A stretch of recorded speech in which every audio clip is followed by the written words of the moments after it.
Are we ready?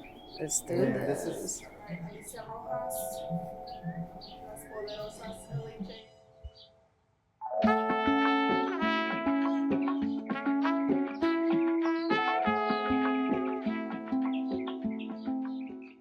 I think the name Poderosas, a type of woman who is not afraid.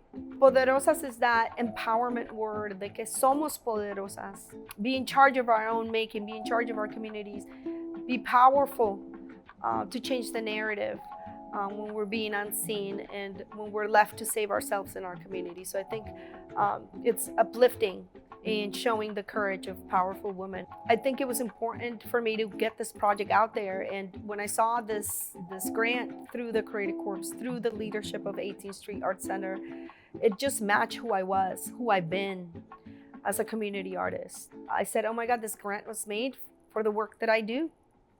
I wanted to capture testaments. I wanted to capture their stories in their own voices because it's incredibly powerful. It's not just stories of how they helped the community through COVID. It was stories about themselves, how they became promotoras, what inspires them, what makes the fabric of a promotora model, how they help people, and what stories our communities were sharing with them. So these conversations, you can find all kinds of heroine stories, and amazing qualities that these women have. Ese corazón, ¿no? Ese corazón que se reconoce de mujeres que eran como mi mamá. You know, the partnership with Latino Health Access was also important to allow these women to give these interviews during their working time, to have an office, to be able to be accessible, because in the beginning, you know, I knew some of them, right? But not all of them. So they needed to feel that there was a trust that was being built, how their voice was going to be used. So we produced a couple of workshops, engagement workshops. We started at Alta Baja Market. It was locally owned by Chingona Delilah. Was the perfect place to gather and start this celebration, really. And it was important for me for them to feel like it was closed, they could walk to it, and it was a welcoming space for them. So we gathered with food and introductions, and there was the beginning of what this project was going to entail. And it also had the sign-up sheets and information about what it meant to be part of this project, that their oral histories will be public, that their portraits would be public, but that we would move at the pace of trust as well, right? That they would have a say in every part of the process, and they would collaborate with me throughout this whole year, and what their stories would sound like, how they were going to be portrayed to the world, and how their images would also come out.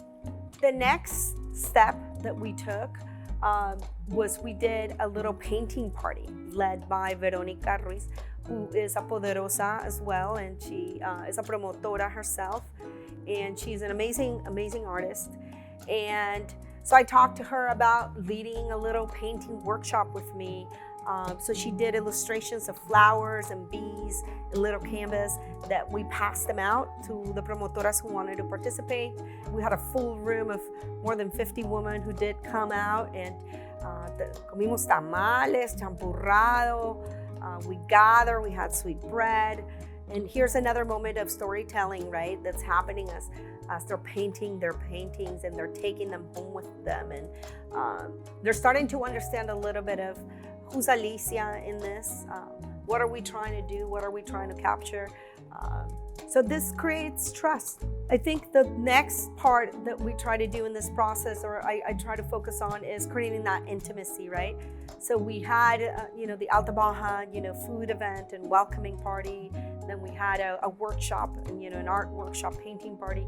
Then we did the oral histories. There was a lot of sharing of trauma, but there was also a lot of sharing of these powerful stories. And I think through that process, through that intimate process with each promotora, as they shared with me their lives, as I asked them questions about what they learned about the pandemic, what they learned about themselves through this process. We also ended it with talking about flowers and how they see themselves in this matriarchy, right? As the process is inspired by bees in the hive and the matriarchy of helping each other and having this common vision and this collaborative work to uplift a whole community. That led us to the next and last step, which is the portraits, right? So what you see here is actually the installation that we used to take the pictures. So first and foremost, as Latin women, we understand our mothers, we understand our tias and our grandmothers and what it means to take a picture. And I wanted them to feel good about themselves. And I think this is the moment where they started to realize what was happening in this project, where they're like, oh, wow, I am gonna be celebrated. But I think the next part, because we had this intimate conversations, they came with open arms, they came with trust into a photo shoot that was gonna be very intimate. And what we did ask them is to come dressed as who they are and how they feel most powerful, como mujeres poderosas, right? So you could see in the publication, you could see in these images that they chose such beautiful, different arrays of outfits and vestidos and dresses and regalias indígenas that they chose how to portray themselves. And I wanted to imagine a gigantic garden of flowers where these bees could rest.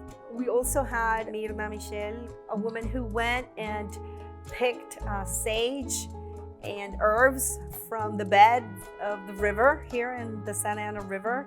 So we did this beautiful crown during the photo shoot that each woman would wear of this fresh herbs and this fresh flowers. And as a mujer Latina, with my ancestral ties to my land and the indigenous culture, there's something very healing about the aromatherapy of this, also what it meant for them to smell this right before a photo shoot.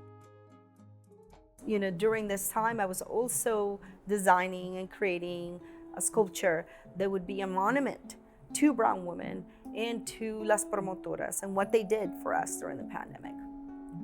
So as I talk about in this beautiful garden, I wanted to use the bee analogy and trace a line between, you know, maybe this nature and this magical woman, because I do see bees as a sustaining of our world. So I wanted to replicate what bees do in their hive, which is how organically they attach the lines and they build their hives, built these sculptures of wax with the bees. I made organic shapes that looked to me like flowers and orchids, and I gave them back to them in their own hives. And through that process, they added their honeycomb to my design. And it was a magical moment to start seeing that they were building with me and that they were designing with me. And there's so much symbolism about the collaboration and how much we also need nature and the fine balance between that. So I had the sculpture 3D scanned, and from that I designed how it was going to look in the building. I wanted a sculpture and a monument that would attach to the building and celebrate them all together.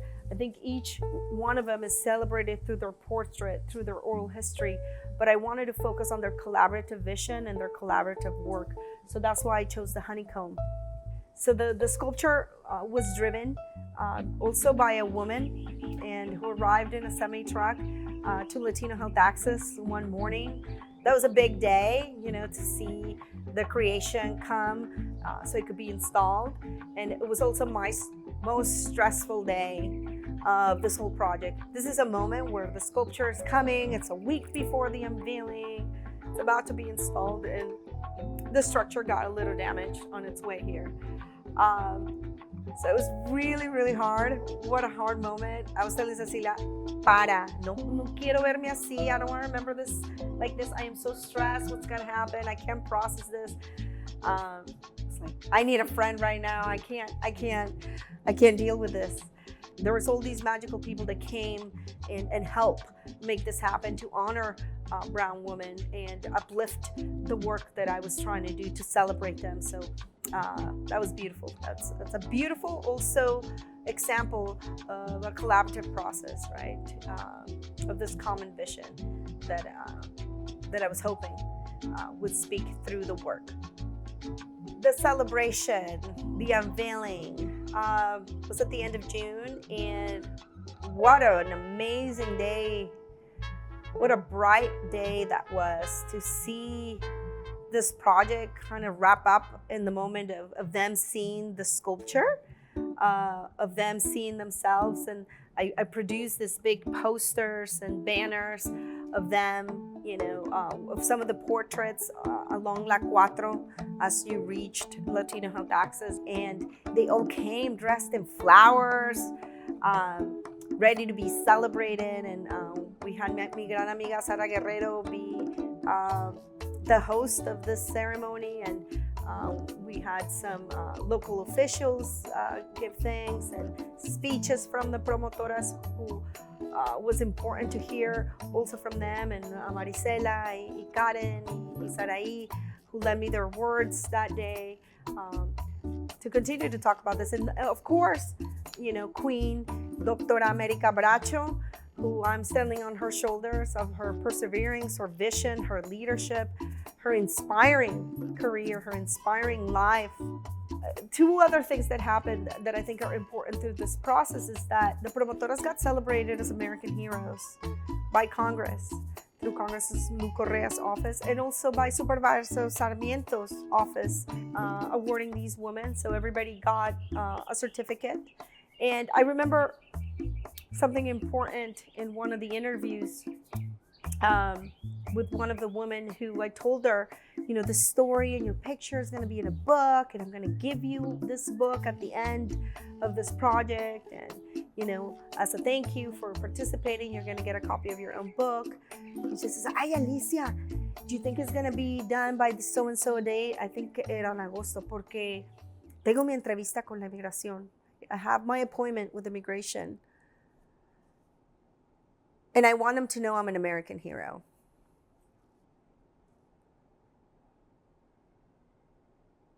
And she did. She came and picked out that book. And that moment where she asked me for the book so she could assert herself in this interview as American, I said, I did something right. I think I might have done something right, Sorry. Because this project is full of that. It's full of hardships, but it's also my aspirations. It's for them to be celebrated American heroes. But one more is that they see themselves as that in a country that sometimes makes us feel like we don't belong. And art did that. Art did that. Art got these women recognized. That's the power of why I'm an artist, like why I call myself a community artist. But now this celebration was for them. This dance was for them. And this unveiling was for them. Right? So it was a beautiful day, a hot day, and fulfilling, also full circle day. En estos momentos es más importante que nunca. It's more important than ever to preserve these stories. In this moment in political time, it's resilient and it's resistant, and it's also empowering and celebratory of what I believe makes America truly great is brown women.